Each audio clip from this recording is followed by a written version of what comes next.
St. Mary. You spent your career doing social work in the United States. Not all my life. I was doing cleaning. We move around a lot. My husband was in the Navy, so whenever I have a stable job, we need to move, and I start doing like cleaning and stuff like that to be able to support, to help my family. And then you get into social work, you retire, but here you are coming here every day to work for other people. Yes. What drives you? What makes you want to do this every day?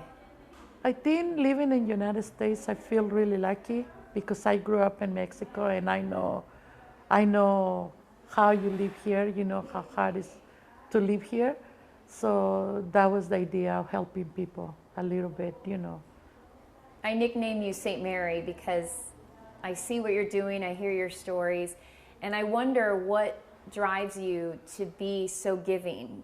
And you mentioned that you had a loss years ago that inspired you to do this? Yes, the death of my son. Yeah, he was 18 months old and he died from cancer, and that's what gave me to start doing. I started doing support groups for women, for mothers with children with cancer, Spanish speaking, because there was no support for mothers who dealing with cancer in that time. And what year was that? You know what? I don't even remember. It's so long ago. It's more than 30 years. Yeah. But ever since then, you haven't stopped helping people? No. It's interesting to see the differences when we go to the Ukrainian shelters. They have supplies and a lot of this similar stuff, but it's only for days, weeks, maybe a few months. But for you, you've had to maintain this for years because the people you help have been here for years. Yes, 10 years we've been helping. We had this center for 10 years, and we've been doing this. And when people come, they have needs.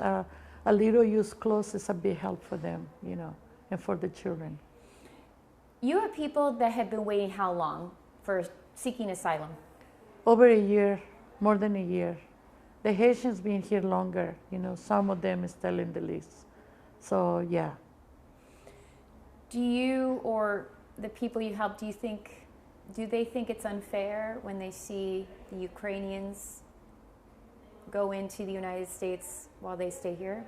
Well, they make comments like it's not fair, but I try to explain to them the reason why, and it's different than the reason why they're going faster, Try to calm them down because I don't think they get depressed. I was talking to one of the mothers that is from Honduras, and she said, I've been here for 6 months.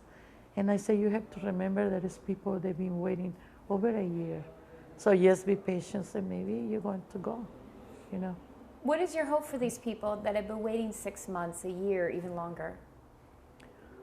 For me, it will be better for them to go and know what's going to happen and still be waiting all this long, to tell them, yes, you qualify, but you don't qualify. Yeah.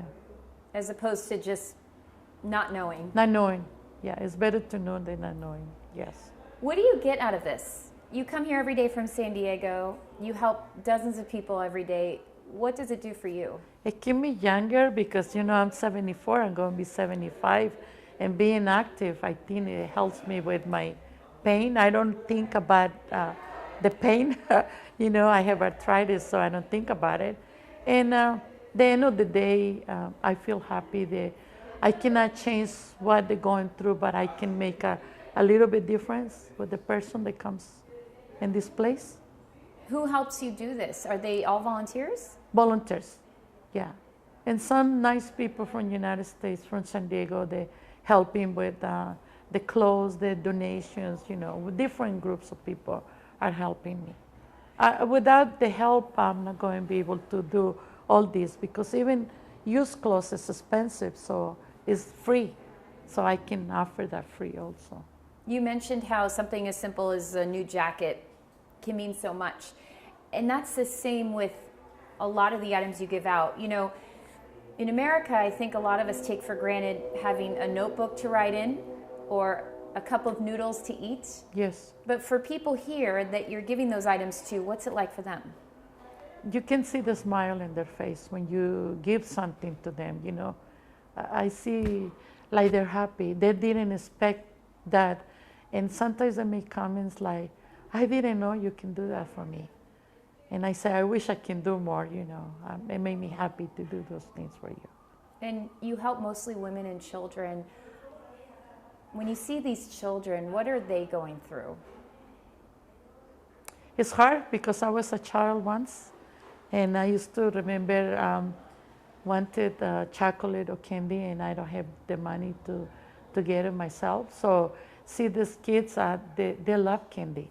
So you give them a bag of candy and they forget about all their problems, you know. Yeah.